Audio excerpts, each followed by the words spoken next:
pretty heady stuff for a kid from Parry Sound to be, you know, because there are women all over, and it's the 60s. It's a, you know, hair starts getting long. Yep.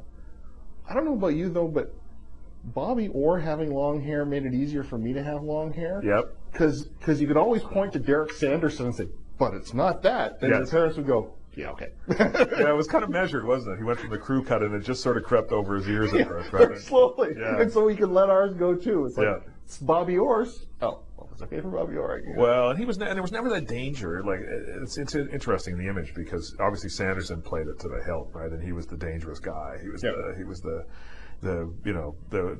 bad boy to whom women are attracted, and absolutely. And Orr was a different guy. He always seemed the boy next door, even though he gradually became more of obviously of the time. But it was kind of measured. It was always kind of measured. But it was, you mentioned, I think it was a huge leap. You can almost do it by decades. I think the Parry Sound that Orr grew up in was very post-war, rooted really in the 1940s. Yep. Oshawa was a 50s boom town. Auto industry booming in the 1950s, but a company town. Less of a suburb of Toronto than it is now. Yep. And but it's its own place. So Orr kind of makes a decade leap there, and then he goes right into the middle of the 1960s. And he's a small town kid.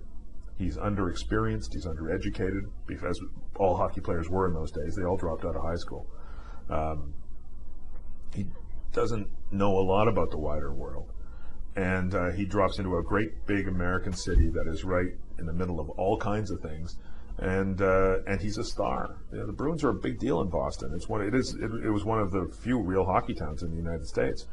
The Red Sox haven't won anything in a million years. To be a Bruin then, and this team on the rise, and they stoked the market before he came there. The team was lousy, and they had kind of told people, don't worry, we've got this guy, this kid, he's coming. They brought him down to play junior exhibition games at the Boston Garden this last year just to showcase him, to keep the natives happy.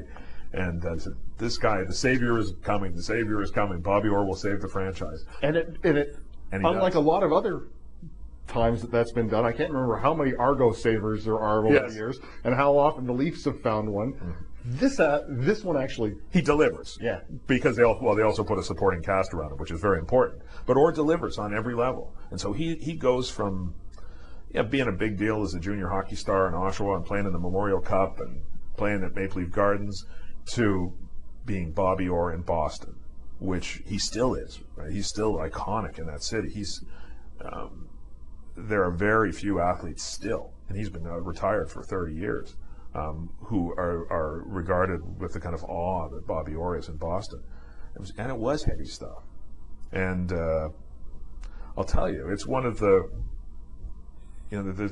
this connects into why Orr needed Alan Eagleson and the role Alan Eagleson fulfilled for Bobby Orr in those early days, because between Bobby Orr and that great big world, his dad wasn't going to be the guy, the entree into it, because his dad was a small town guy as well.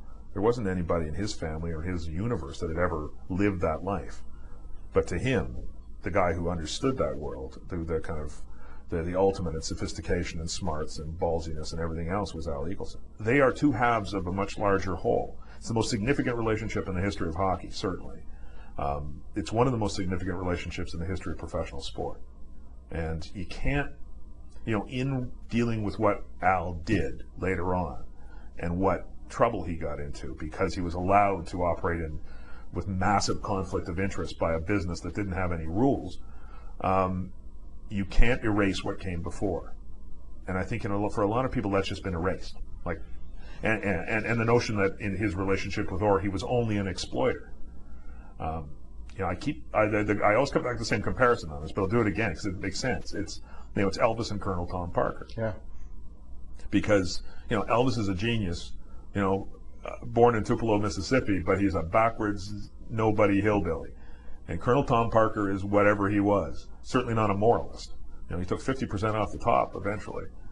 But, it's an open question whether Elvis is Elvis in the same way if there's no Colonel Tom Parker. Uh-huh.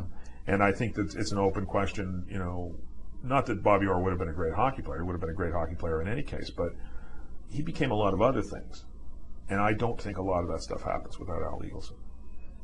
Is he still your guy? Is he still, you still look at your Bobby Orr hockey card and go, and think about that spinning thing you could do, and it makes you feel good still? Yeah, it does.